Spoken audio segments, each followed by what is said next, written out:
माँ पर और पिता पर कुछ पंक्तियां आपके बीच निवेदित करता हूं।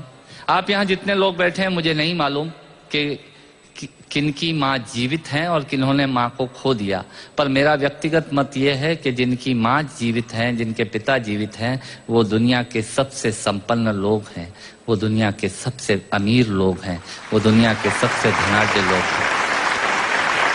1 मिनट के लिए बचपन में लौटिएगा, याद कीजिएगा जब हम बहुत छोटे थे, माँ की गोद में थे, माँ का स्तनपान करते थे, तब माँ का एक स्तन मुंह में लेकर हमने उस माँ को दूसरे स्तन पर अपने छोटे छोटे पैरों से न जाने कितनी बार मारा, पर उस माँ ने हमें दूध पिलाना बंद नहीं किया।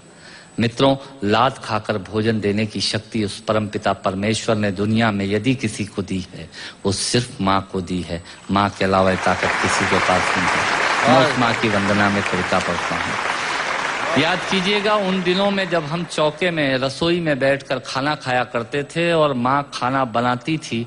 उस वक्त थाली पर बैठकर हमने जब भी इधर उधर देखा, वो माँ समझ गई और उसने नमक का डब्बा हमारी तरफ सरका दिया। हमारे बिना बोले को समझने वाली वो माँ, जब हम उसे खो देते हैं, वो माँ हमें बहुत याद आती है। वो माँ जो हमारे परीक्षा देते जाते वक्त दही की कटोरी लेकर शगुन बनकर आकर खड़ी हो जाती थी, उसे हम खो देते हैं। वो माँ हमें बहुत याद आती है। रमेश सोज की 4 पंक्तियां माननीय नेताजी यहाँ बैठे हैं, मैं पढ़ता हूँ। मुझे अच्छी लगती है कि बहुत रोते हैं लेकिन दामन हमारा नम नहीं होता, इन आंखों के बरसने का कोई मौसम नहीं होता, मैं अपने दुश्मनों के बीच भी महफूज रहता हूँ, मेरी माँ की दुआओं का खजाना कम नहीं होता।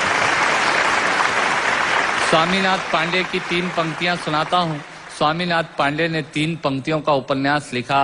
अमिताभ जी बैठे हैं, जया जी बैठी हैं। 3 पंक्तियों में पूरा उपन्यास लिख दिया उसने। लिखा, एक विधवा माँ थी, उसके 2 बेटे थे। एक बेटा नीचे वाले माले पर रहता था, दूसरा बेटा ऊपर वाले माले पर रहता था। विधवा माँ 15 दिन एक बेटे के यहाँ खाना खाती थी, विधवा माँ 15 दिन दूसरे बेटे के यहाँ खाना खाती थी। पर ये उस विधवा माँ का दुर्भाग्य था कि साल में जो महीने 31 दिनों के होते थे, उस एक दिन उस विधवा माँ को उपवास रखना पड़ता था। 9 महीने पेट में रखने वाली माँ जब एक जवान बेटे को एक दिन भारी लगने लगी, तब इस नालायक हास्य व्यंग के कवि ने कुछ पंक्तियां माँ के लिए लिखी। सुनिएगा, यात्रा कीजिएगा मेरे साथ। माँ संवेदना है, भावना है, एहसास है। माँ संवेदना है, भावना है, एहसास है। माँ जीवन के फूलों में खुशबू का वास है। माँ रोते हुए बच्चे का खुशनुमा पलना है। माँ मरुथल में नदी या मीठा सा झरना है। माँ मरुथल में नदी या मीठा सा झरना है। माँ लोरी है, गीत है, प्यारी सी थाप है। माँ पूजा की थाली है, मंत्रों का जाप है। माँ आंखों का सिसकता हुआ किनारा है। माँ गालों पर पप्पी है, ममता की धारा है।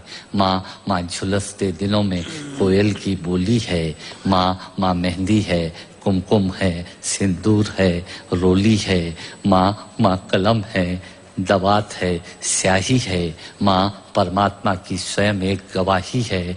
माँ त्याग है, तपस्या है, सेवा है। माँ फूंक से ठंडा किया हुआ कलेवा है। माँ अनुष्ठान है, साधना है, जीवन का हवन है। माँ जिंदगी के मोहल्ले में आत्मा का भवन है। माँ चूड़ी वाले हाथों के मजबूत कंधों का नाम है। माँ काशी है, काबा है और चारों धाम है। माँ चिंता है, याद है, हिचकी है। माँ बच्चे की चोट पर सिसकी है। माँ चूल्हा, धुआं, रोटी और हाथों का छाला है। माँ जिंदगी की कड़वाहट में अमृत का प्याला है। माँ पृथ्वी है, जगत है, धूरी है। माँ बिना इस सृष्टि की कल्पना अधूरी है। तो माँ की ये कथा अनादि है, ये अध्याय नहीं है, और माँ का जीवन में कोई पर्याय नहीं, और माँ का जीवन में कोई पर्याय नहीं है। तो माँ का महत्व दुनिया में कम हो नहीं सकता, और माँ जैसा दुनिया में कुछ हो नहीं सकता। माँ जैसा दुनिया में कुछ हो नहीं सकता। तो मैं कविता की ये पंक्तियां माँ के नाम करता हूँ। मैं दुनिया की सब माताओं को प्रणाम करता हूँ।